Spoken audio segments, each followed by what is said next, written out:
Bharatiya Janata Party BJP की ओइना हौजिक फावदा मिखल की ticket लाउथोकपा लेत्रे हौखिबा नोमनि नि असिदा BJP की टिकेट लाउथोलबा याई हाइदना इंटेंडिंग कैंडिडेट सिंगना अमदि मियामना गाइनतुना लाखिबनि टिकेट लाउथोक्तना लेरिबा सिगी मतांदा कुपा पाउ लौननबा निताई पैसेटेक्ता लेबा थंबाल संगेनगी ममांगदा इंपैक्ट न्यूज की रिपोर्टर केटीमी प्रेमसान अमदि कैमरा पर्सन एल कबी लेरे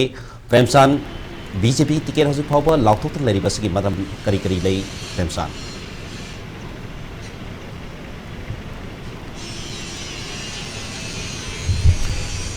केके हौजिक फावबदा BJP की ओइना चपचाना टिकेट लाउथोकपदि लेत्रि अदुबु एनी टाइम लाउथोरकपा याबगी ओइथोकपदि दुमक लेरि अदुबु नकल अमरोम दखोनि येंगबा मतमदा BJP की टिकेट सिंग असि मियाम खंगना लाउथोक्तरबसु लोना लेपलिबा कैंडिडेट सिंग अदुदा खंगहलबरा हाइबगी चिंगनबदि याम चांग लेरि मसिगी खुदम हायबु इसम समना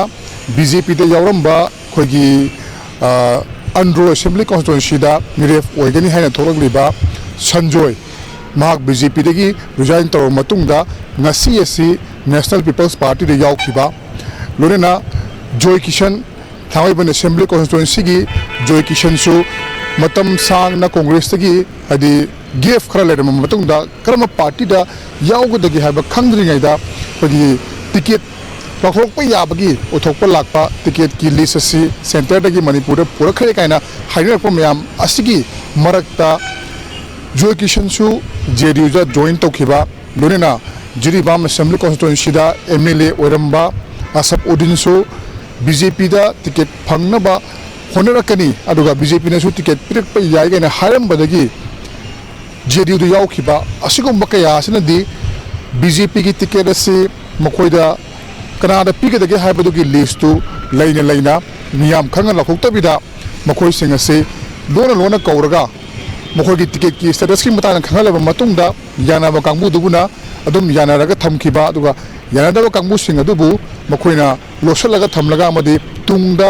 यानहलबा मतुंगदा मखोइ म्याम पुल्लगा एग्रीमेंट गुम इनहलगा करिगुम्बा टिकेट फंगलिबा मियोइदा पुन्ना सपोर्ट तौगनी हाइबन चिंगबा साइन तौहन्नबा याना पोगनबगिदमक्ता मतम लौरिब्रा हाइबसि याम चिंगनिङै ओइ अदुगा अमरोमदा टिकेट हौजिक फावबा लौथोक्तबा असिना केंद्र कयादा लैरिबा मियाम अमदि मरुओइना कैंडिडेट सिंगदा अदुकी मतिक हैरेसमेंट पीबदौना थोकली मसि मतंगदसु कोगी इंपैक्ट न्यूज ना तोवान बा मफम क्यादा चलकांदा पौरमबगी तांजादु लौजरके अदुगा हौजिकी ओइनदि टिकेट लौथोकपगि वफम लैत्रि टिकेट लौथोक्तबा असिना मरम ओइरकांदा मियामदा अमदि कैंडिडेट सिंगी वर्कर्स सिंगदा अदुकी मतिक नुवाइतबा नुंगनांगहनबा तंगदु लैताहनदबा अमदि पिहली मसिमगना खोगी मियामगी सदारोत पुंसिदा अकाइबा मा पीदबदि नत्रि अदुगा अमरोमदा हौजिमक खोगी आइना लेरिबसि BJP की हेड ऑफिस मनाक्तनि आइगी तुंगदा उबिरिबसि खोगी BJP की थंबाल संगलेन BJP की हेड ऑफिस नि अदुगा तोंगान बा पार्टी सिगी कर्मचारी कार्यकर्ता कयामा मफम असिदा लैदुना टिकेट की मताना खनरंबा ओरंबा याय अदुगा तोंगान बा गाड़ी कयामा हाइबा तारे लुचिंगबा सिंगी गाड़ी कयामा मफमसिदा लैरि अथुबा मतमदा हदुरकपा याबगी सिग्नल अमा लैरगसु हौजिक फावबगी ओइनदि चपचाना क्रम मतमदा हाइदोकदगे हाइबदु खंगबा ngamdri अदुगा सिक्योरिटी की सेक्शन थरांगसु अदुकी मतिक कल्ली मरुओइना कोगी 73rd बटालियन SSB शास्त्र सीमा बल की कांगबु सिंग अमदि मणिपुर पुलिस की अपुनबा टीम असिना नाक सेंबरी थबकसु कन सथरी अदुगा अमरोमदा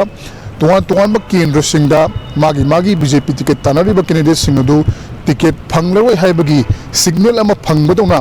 मखोइन थबक तोरंबा BJP की मताना बोर्ड खोमंबा BJP की कोगी पोस्टर थेपले चुम क्या तोरंबा सिंग लौथोनखिबा यावी हाइबगी पाव अमसु फंगे मसिना ताकलेबदी हौजिमक टिकेट लौथोक्तरगसु मनुंगदा मियाम खंगहनदबिदा कोगी केंद्र खरगी इंटेंडिंग कैंडिडेट सिंगदि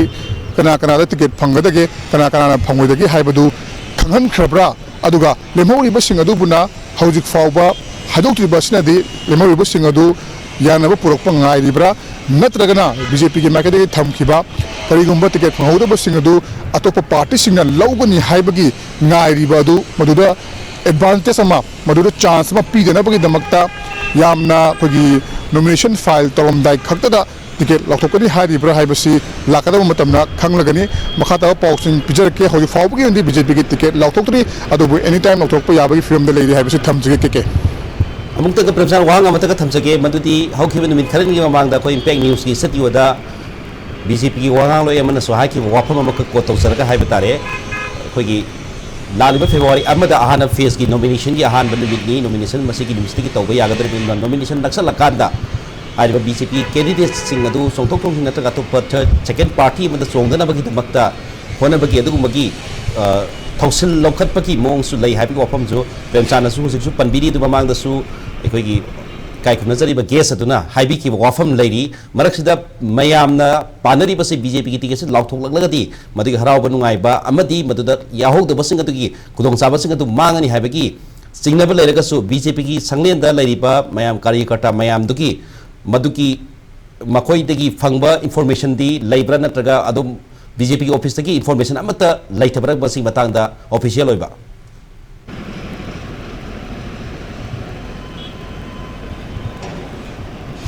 के मरुना कार्यकर्ता सिंह इवन खोगी मखोगी मरुइबा लुचिंग सिंह फावबा हाइब तारे खोगी सेक्रेटरी की थाकता लेबा लुचिंग सिंह फावबदा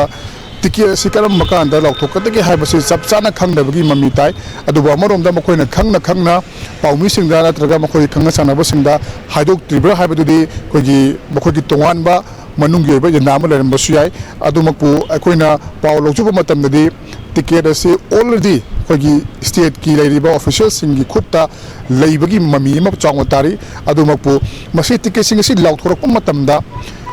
बीजेपी ना क्लेम तौजरीबा मखोई मसामक मखोगी पार्टी सिना सीट निम्फु हेना कागनी हारिबसी करिगुम टिकेट पीबसी सोइबदगी मखोगी पार्टी दे तोकलगा अतोप पार्टी म सपोर्ट तोरकपा नत्रगना अतोप पार्टी मदा कैंडिडेट ओरप तारगदी बीजेपी की बोतो सिंग से मांगबा याबगी ओथोकपसु लेइबनिना मदुमक थोक्तनबा मखोगी पार्टी ना लेंगाक चनबा मखोई पार्टी मसिंग यामना कानबगी दमकता मसी मनिंग ममांग येंगलिब्रा हाबी वफम दोदुमक लेरि अदुगा नकल मरोमदा हौजिक फावबगी ओइना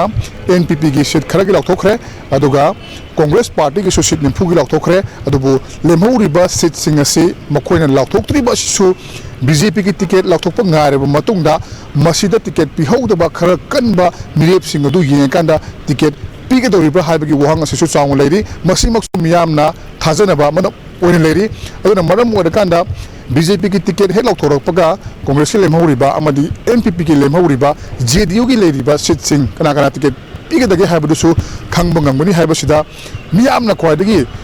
नाइनरीबा से बीजेपी की टिकेट लौथोकपा सिनी अदुमकपु ngasi hayeng nongmani asigi manungdadi लौथोकपा याय हना सुम लाखिबा दु हौजिकति मियामदा पेनबा फावबगी हौनरकले हाइब तारे मरुइना करिगिदमक्तनो असुक यामना हैरेसमेंट पीरिबसे अखोई कैंडिडेट फंगबा अखोदा असेंगबमदि खनबिरो हाइबगी ऑफम फावो लाकनारि अदुना मरम मोरकांदा मियामगी प्रेशर सु खंगबा मिरेप सिंगी प्रेशर सु खंगबनिना अथु मतमदि लौथोरकपा याय हाइबा ऑफम थमजगे केके